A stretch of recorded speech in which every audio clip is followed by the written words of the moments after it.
ఆమె పేరు ఎప్పుడూ వివాదమే, ఆమె తీరు ఎప్పుడూ ఆశ్చర్యమే, ఆమె ఆలోచనలు ఎవ్వరికి అంతుపట్టని వ్యూహమే. సామాన్యురాలిగా పోయస్ గార్డెన్లో అడుగుపెట్టి అమ్మకు అనుంగు మిత్రురాలిగా మారి నెచ్చెలి స్థానం నుంచి ఇప్పుడు ముఖ్యమంత్రి స్థానానికి అడుగులేస్తున్న వ్యక్తి. తమిళ రాజకీయాల్లో సరికొత్త శక్తి శశికళ. అమ్మ మరణం తర్వాత ప్రతికూలతల మధ్య పార్టీ పగ్గాలు చేపట్టిన ఆమె నేర్పరితనం ఇప్పుడు ముఖ్యమంత్రి పీఠం మీద అధిష్ఠింపజేస్తోంది.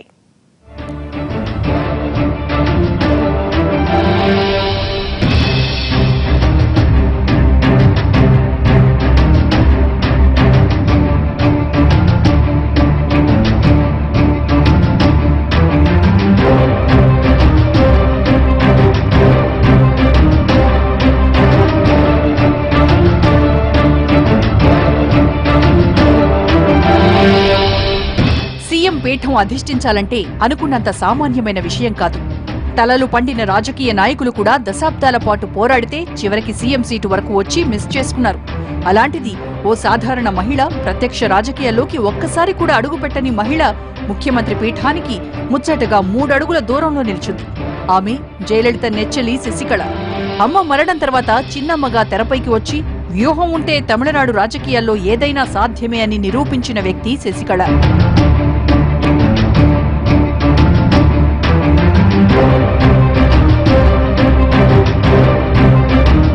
సీఎం సీట్లో కూర్చోవాలంటే అదృష్టం ఒక్కటి చాలదు, అంతకు మించిన వ్యూహం కూడా కావాలి.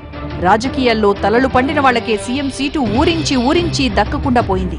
అలాంటిది ప్రత్యక్ష రాజకీయాల్లో అడుగు కూడా పెట్టని ఓ సాధారణ మహిళ సీఎం అవుతోందంటే అది నిజంగా అసాధ్యం అనుకుంటాం. కానీ ఆ అసాధ్యాన్ని సుసాధ్యం చేసింది చిన్నమ్మ. జయలలిత మరణం తర్వాత తమిళ నేతలు, అక్కడి రాజకీయాలు అన్నీ జల్లికట్టు చుట్టూ తిరుగుతుంటే చిన్నమ్మ మాత్రం సైలెంట్ గా సీఎం సీటు వైపు రాచబాట సిద్ధం చేసుకున్నారు. శశికళను సీఎం సీట్లో కూర్చోబెట్టడానికి రంగం సిద్ధమైపోయింది. ఇప్పటికీ అన్ని వ్యతిరేకతలను దాటుకుని అన్నాడీఎంకే పార్టీ ప్రధాన కార్యదర్శి పదవిలో కూర్చున్న చిన్నమ్మ అదే రూట్లో సీఎం సీటుకు కూడా దగ్గరైంది. అన్నీ అనుకున్నట్లు జరిగితే ఫిబ్రవరి 6న తమిళనాడు ముఖ్యమంత్రిగా ప్రమాణ స్వీకారం చేయనున్నారు. సాధ్యమైనంత త్వరగా అన్నాడీఎంకే ప్రధాన కార్యాలయంలో సమావేశం నిర్వహించడానికి ఏర్పాట్లు జరుగుతున్నాయి. ఈ సమావేశంలో పార్టీ ఎమ్మెల్యేలంతా శశికళను సీఎంగా తీర్మానిస్తూ నిర్ణయం తీసుకుంటారు. ఆ తర్వాత అధికారికంగా చిన్నమ్మకు సీఎం పీఠాన్ని అప్పగిస్తారు. ఈ ప్రక్రియకు అవసరమైన బ్యాక్గ్రౌండ్ వర్క్ అంతా ఇప్పటికే జరిగిపోయింది. అన్నీ అనుకున్నట్లుగా జరిగితే ఫిబ్రవరి 6వ తేదీనే చిన్నమ్మ తమిళనాడు సీఎంగా ప్రమాణ స్వీకారం చేయనున్నారు.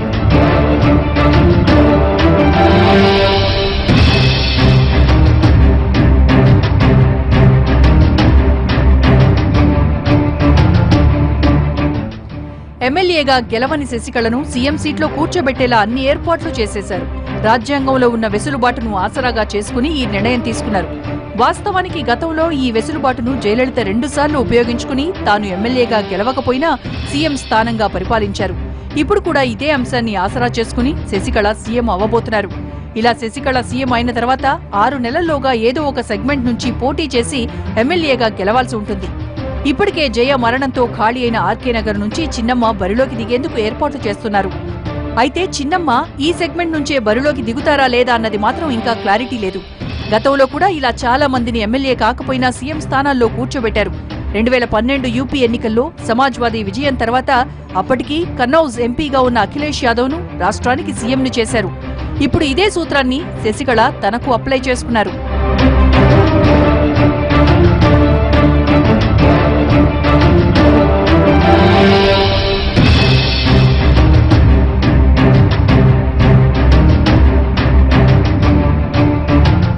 జయలలిత మరణం తర్వాత తమిళ రాజకీయాలను తమ గుప్పిట్లో పెట్టుకోవాలని కమలనాథులు చేసిన ప్రయత్నాలు బెడిసికొట్టాయి. ఆపై జల్లికట్టు ఉద్యమం కోసం జరిగిన ఆందోళనలు కేంద్రాన్ని నిలువరించాయి.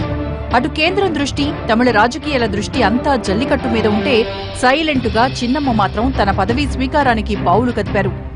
జయలలిత మరణం తర్వాత చిన్నమ్మ ఆడిన చదరంగంలో ప్రతి ఎత్తులోనూ ఆమెదే పైచేయి అవుతూ వస్తోంది. గతేడాది డిసెంబర్ 29న జరిగిన పార్టీ సర్వసభ్య సమావేశానికి చిన్నమ్మ హాజరు కాకపోయినా పార్టీ సభ్యులంతా ఆమెనే అన్నాడీఎంకే ప్రధాన కార్యదర్శిగా ఎన్నిక చేశారు.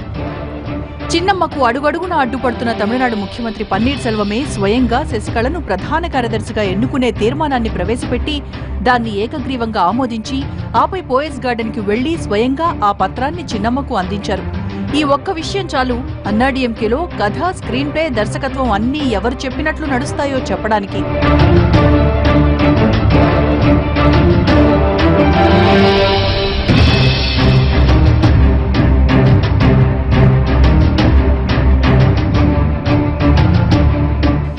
ఇన్నాళ్లు కేంద్రం అండ చూసుకుని మురిసిపోయిన ముఖ్యమంత్రి పన్నీర్ సెల్వం ఇక తప్పుకోవాల్సిన పరిస్థితి వచ్చేసింది.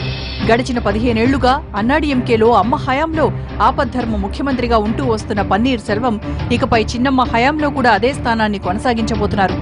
మొత్తంగా చెప్పాలంటే అన్నాడీఎంకేలో పన్నీర్ సెల్వం బైరన్నరే కానీ ఎప్పటికీ బ్యాట్స్మెన్ కాదని తేలిపోయింది. 2001 సెప్టెంబర్లో అమ్మ తర్వాత 160 రోజుల పాటు సీఎం సీట్లో కూర్చున్న పన్నీర్ సెల్వం ఆ తర్వాత 2014లో జయలలిత అరెస్ట్ అయినప్పుడు మళ్లీ 235 రోజుల పాటు సీఎంగా బాధ్యతలు చేపట్టారు. మళ్లీ 2016 డిసెంబర్ 5న జయలలిత మరణం తర్వాత మూడోసారి సీఎం అయ్యారు.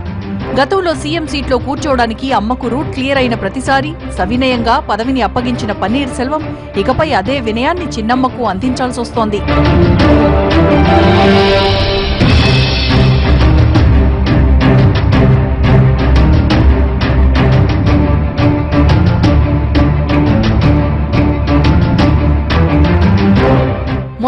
మొత్తంగా పార్టీ ప్రధాన కార్యదర్శి బాధ్యతలు స్వీకరించిన దగ్గర నుంచి ఒక్కో పావు కదుపుతూ వచ్చిన శశికళ నెల తిరగకుండానే పరిస్థితిని తనకు అనుకూలంగా మార్చుకున్నారు. తాజా పరిణామాల తర్వాత అన్నాడీఎంకే నేతలు పోయస్ గార్డెన్ కి క్యూలు కడుతున్నారు. ఇక తాను సీఎంగా బాధ్యతలు స్వీకరించేలోగానే ప్రభుత్వంలో కూడా అనుకూలురైన అధికారులను నియమించుకుంటోంది. ఇందులో భాగంగా జయలలిత నమ్మిన బంటు అయిన మాజీ ఐఏఎస్ షీలా బాలకృష్ణన్ రాజీనామాకు ప్రభుత్వంతో ఆమోద ముద్ర వేయించింది. వాస్తవానికి మరో 2 నెలల్లో ఆమె రిటైర్ కానుంది. కానీ చిన్నమ్మ ఆదేశాలతో ఆమె ముందుగానే రాజీనామా చేశారు. ఇక ఐటీ దాడులతో వ్యతిరేకత మూటగట్టుకున్న తమిళనాడు సీఎస్ రామ్మోహన్ రావు, జయ హయాంలో పనిచేసిన కేఎన్ వెంకట్రామన్, ఏ రామలింగం లాంటి వ్యక్తుల్ని సీఎంఓ పక్కన పెట్టేసింది. ఇలా తనకు అనుకూలురైన వారితో ప్రభుత్వాన్ని, మంత్రివర్గాన్ని ఏర్పాటు చేసుకునేలా రూట్ క్లియర్ చేసుకుంటోంది శశికళ. మరి చిన్నమ్మ సీఎం అయితే పన్నీర్ సెల్వానికి ఏ పదవి ఇస్తారన్నది మాత్రం ఇప్పటికీ క్లారిటీ లేదు.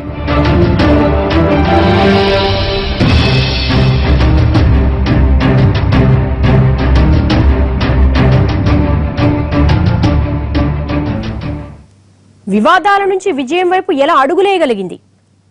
వ్యూహం ఏంటి? Short break. రాజకీయాల్లో తిరుగులేని నాయకురాలుగా రాజ్యమేలిన జయలలిత మృతి 2 నెలలు కూడా కాకముందే ఇంతలోనే సీఎంగా తన ప్రమాణ స్వీకారానికి శశికళ పావులు ఎలా కదిపింది? ప్రత్యర్థుల ఎత్తుల్ని ఎలా చిత్తు చేసింది? కేంద్రం ఎత్తుగడలకు ఎలా చెక్ పెట్టింది? వివాదాల నుంచి విజయం వైపు సాగిన శశికళ రూట్ మ్యాప్ ఏంటి?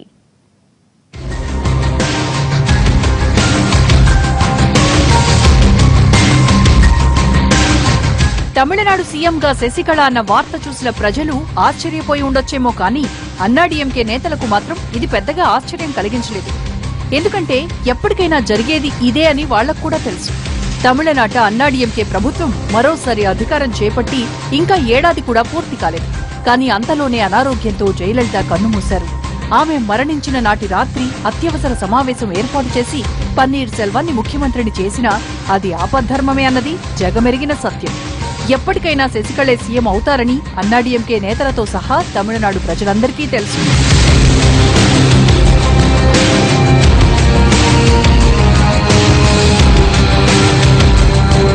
కానీ అది ఇంత త్వరగా అన్నది మాత్రం ఎవరూ ఊహించలేదు.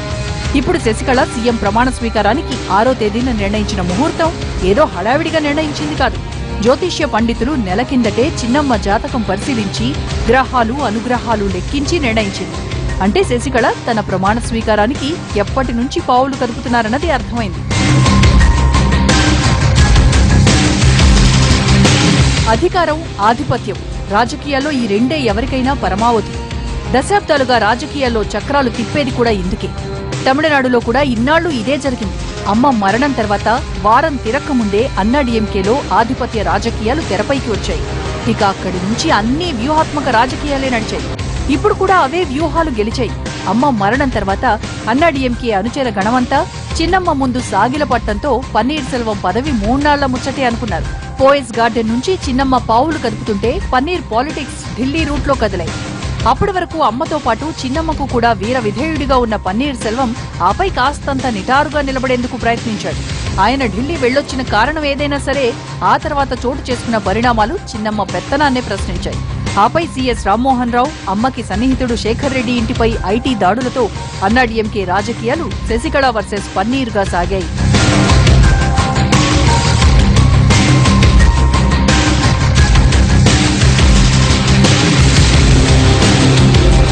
పైకి చెప్పకపోయినా తన పదవిని శాశ్వతం చేసుకునే దిశలో పన్నీర్ పావులు కదిపితే ఇన్నేళ్ల తర్వాత తమిళనాట పట్టు దొరికిందన్న ఆనందంతో కమలనాథులు ఆయనకు మద్దతిచ్చారు.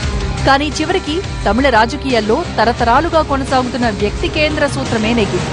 పన్నీర్ సెల్వం బయట నుంచి కథ నడిపించడానికి ప్రయత్నిస్తే చిన్నమ్మ మాత్రం పోయస్ గార్డెన్ నుంచే చదరంగం ఆడింది. మొత్తంగా ఇల్లు కదలకుండానే పార్టీ ప్రధాన కార్యదర్శి బాధ్యతల్ని పన్నీర్ సెల్వమే తన కాళ్ల దగ్గరకు వచ్చి ఇచ్చేలా చేసుకోవడంలో సక్సెస్ అయింది. అక్కడి నుంచి తమిళ రాజకీయాలు జల్లికట్టు మీదకు మళ్లటంతో ఈ గ్యాప్ లో తన ఆటను స్పీడప్ చేసింది. నిజానికి అమ్మ మరణం తర్వాత పన్నీర్ సెల్వం ఆట మొదలు పెట్టి ఏడాది ముందు నుంచే చిన్నమ్మ గ్రౌండ్ ప్రిపేర్ చేసుకుంది. దీంతో ఫైనల్ గా అన్నాడీఎంకే పార్టీలో ఏం చేయాలో అదే చేస్తున్నారు.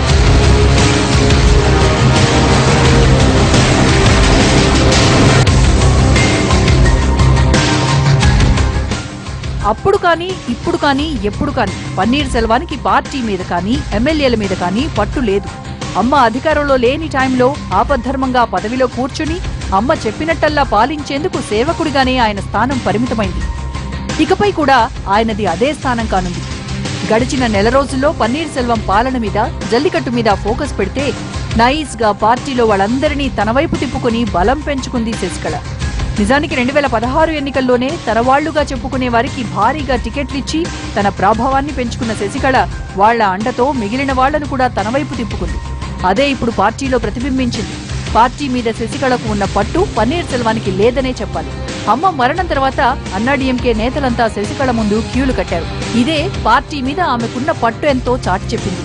పన్నీర్ సెల్వం ఎప్పటికీ ఆల్టర్నేటివ్ క్యాండిడేట్ గా ఉంటాడు తప్ప అమ్మ స్థానాన్ని భర్తీ చేయలేడని ఆయనకు మద్దతిస్తున్న నేతలకు తెలిసొచ్చింది.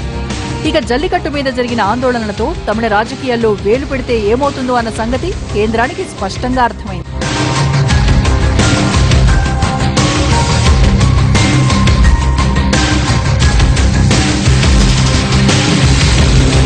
తమిళ రాజకీయాల్లో పట్టు కోసం పాకులాడుతున్న బీజేపీ నేతలు అమ్మ లేని సమయాన్ని అవకాశంగా తీసుకుందామనుకున్నారు. పన్నీర్ సెల్వాన్ని ప్రతినిధిగా ఉంచి రిమోట్ రాజకీయాలకు తెరలేపారు. కానీ దీనిని కూడా శశికళ ముందే పసిగట్టి పై ఎత్తులు వేశారు. పోయస్ గార్డెన్ నుంచి అడుగు బయట పెట్టకుండానే పావులు కదిపారు. చిన్నమ్మ చతురతతో అన్నాడీఎంకే పార్టీ మీద పట్టు సాధించడం ఎంత కష్టమో కేంద్రానికి తెలిసొచ్చింది. ఆపై జల్లికట్టు ఉద్యమ స్ఫూర్తితో తమిళ రాజకీయాలపై పట్టు సాధించడం ఇంకెంత కష్టమో తెలిసొచ్చింది. పైగా ఇప్పుడు 5 రాష్ట్రాల ఎన్నికల్లో బిజీగా ఉండటంతో కేంద్రం నుంచి పన్నీర్ సెల్వానికి పెద్దగా మద్దతు కూడా దొరకలేదు. ఈ పరిణామాలన్నింటినీ తనకు అనుకూలంగా మలుచుకున్న శశికళ పార్టీ నేతల్ని ఒక్కొక్కరిని తన వైపు తిప్పుకుని ఇప్పుడిలా సీఎం సీటుకి దగ్గరైంది.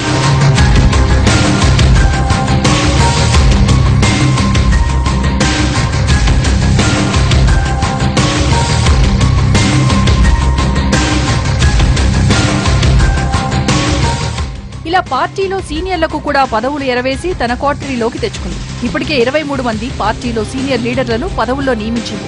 నిన్న మొన్నటి వరకు పన్నీర్ వెంట అడుగులేసిన వాళ్లను కూడా నెమ్మదిగా బుజ్జగించి తన టీంలోకి రప్పించుకుంది. ఇలా చాప కింద నీరులా తన వ్యూహాలతో పన్నీర్ సెల్వాన్ని ఒంటరిని చేసింది శశికళ. ఆపై పరిస్థితులు చేయి దాటకముందే సీఎం సీట్లో కూర్చొని తన లక్ష్యాన్ని సాధించుకునేందుకు రెడీ అవుతోంది. ఆది నుంచి పార్టీ మీద పార్టీ నాయకుల మీద పట్టున్న శశికళ ముందు పన్నీర్ సెల్వం సాగిలపడక తప్పలేదు.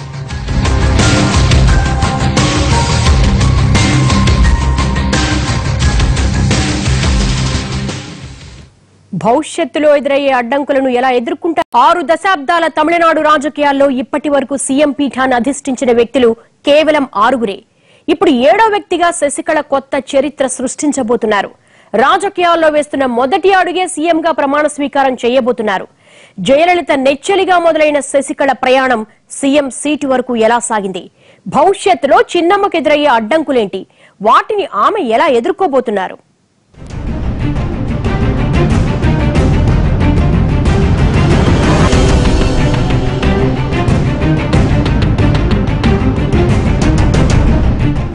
తమిళ రాజకీయాల్లో అన్నాడీఎంకే పేరు చెప్పగానే గుర్తొచ్చే పేరు జయలలిత అయితే ఆ తర్వాత ఠక్కున స్ఫురించే పేరు శశికళే. తొలినాళ్లలో పోయస్ గార్డెన్ బయట ఓ చిన్న వీడియో క్యాసెట్ల షాప్ పెట్టుకుని ఆ పరిచయంతో ఆ ఇంట్లో అడుగుపెట్టిన ఓ సాధారణ గృహిణి. అనతి కాలంలోనే జయలలితకు అత్యంత ఆప్తురాలిగా మారింది. ఆ సాన్నిహిత్యం ఏ స్థాయికి వెళ్లిందంటే శశికళ అక్క కొడుకుని జయలలిత ఏకంగా దత్తత తీసుకుని 100 కోట్లతో వైభవంగా పెళ్లి చేయించేంత స్థాయికి ఎదిగింది. సీఎంగా జయలలిత అధికారంలోనే కాదు, అమ్మ ఎదుర్కొన్న అవినీతి ఆరోపణల వెనుక శశికళ పేరు వినిపిస్తూనే ఉంటుంది. అలా 30 ఏళ్లకు పైగా అమ్మకు అత్యంత సన్నిహితురాలుగా ఉంటూ అటు పార్టీ మీద ఇటు ప్రభుత్వం మీద అమ్మ స్థాయిలో పట్టు పెంచుకున్న ఒకే ఒక వ్యక్తి శశికళ.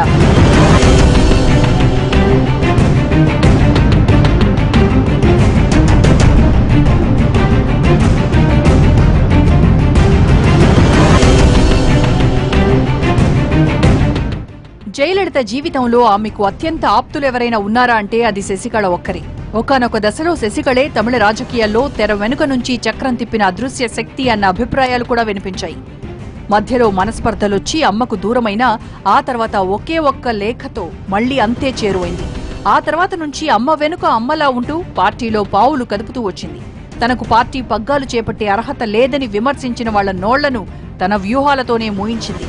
పార్టీలో ఎవరిని ఎక్కడ కొట్టాలో ఎవరిని ఎక్కడ పెట్టాలో జయలలిత తర్వాత అంతలా శశికళకు మాత్రమే తెలుసు.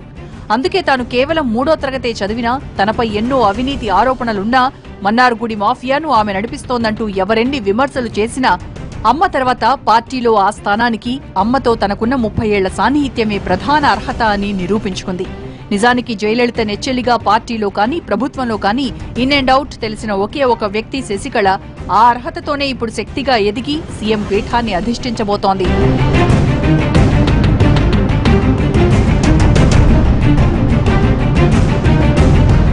ఇదేదో నిన్న మొన్న మొదలైన వ్యవహారం కాదు. ఏళ్లకేళ్లుగా జయలలిత తర్వాత జయలలితలా ఇటు పోయస్ గార్డెన్ లో అటు పాలిటిక్స్ లో చక్రం తిప్పి పార్టీ మీద సర్కారు మీద పట్టు సాధించింది. ఆ పట్టుతోనే గత ఏడాది అసెంబ్లీ ఎన్నికల్లో తన వర్గం వాళ్లను 40 మందిని గెలిపించుకుంది. ఇప్పుడు ఆ బలంతోనే మరింత బలగాన్ని పెంచుకుని అధినేత్రి కాబోతోంది. తమిళ రాజకీయాల్లో పార్టీ మీద ఎవరికి పట్టు ఉంటుందో వాళ్లకే ప్రభుత్వం మీద పట్టు ఉంటుంది. ప్రభుత్వం మీద పట్టున్నంత మాత్రాన పార్టీ మీద పట్టు సాధించాలనుకోవడం అత్యాశ అవుతుందని నిరూపించింది.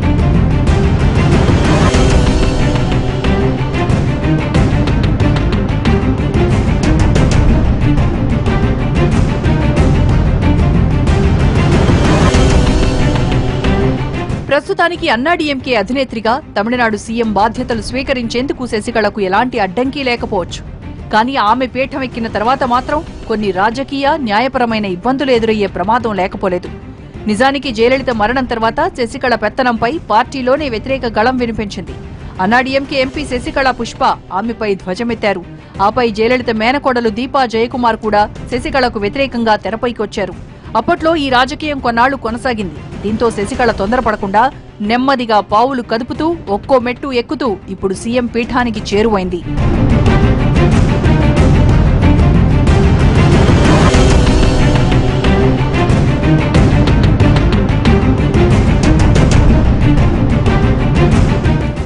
ప్రస్తుతానికి పార్టీలో వ్యతిరేకత రాకపోయినా బయట నుంచి రాజకీయంగా వస్తున్న అవరోధాలు మాత్రం అలాగే ఉన్నాయి. జయలలిత మేనకోడలు దీపా జయకుమార్ ప్రత్యక్ష రాజకీయాల్లోకి వచ్చి శశికళకు ప్రత్యామ్నాయ శక్తిగా ఎదిగేందుకు రంగం సిద్ధం చేసుకుంటున్నారు. భవిష్యత్తులో శశికళ ఆర్కే నగర్ నుంచి పోటీ చేస్తే ఆమెకు ప్రత్యర్థిగా బరిలోకి దిగి ఓడిస్తానని దీపా జయకుమార్ శపథం కూడా చేసింది.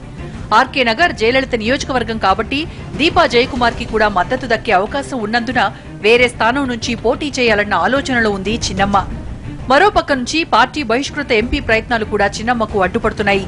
అన్నాడీఎంకే జనరల్ సెక్రటరీగా శశికళ ఎంపిక నిబంధనలకు విరుద్ధమంటూ అప్పట్లోనే మద్రాస్ హైకోర్టు, సుప్రీంకోర్టు సహా కేంద్ర ఎన్నికల సంఘానికి అప్రోచ్ అయింది. అయితే మద్రాస్ హైకోర్టు ఈ పిటిషన్ తోసిపుచ్చితే సుప్రీంకోర్టు పిటిషన్ కొట్టేసింది. కానీ కేంద్ర ఎన్నికల సంఘం మాత్రం అన్నాడీఎంకేకు శశికళను జనరల్ సెక్రటరీగా ఎంపిక చేయడానికి అనుసరించిన విధానాలపై వివరణ ఇవ్వాలని పార్టీని ఆదేశించింది. సీఎం కావాలనుకుంటున్న చిన్నమ్మకు ఇది అడ్డంకిగా మారబోతోందా అన్న అనుమానాలు వినిపిస్తున్నాయి.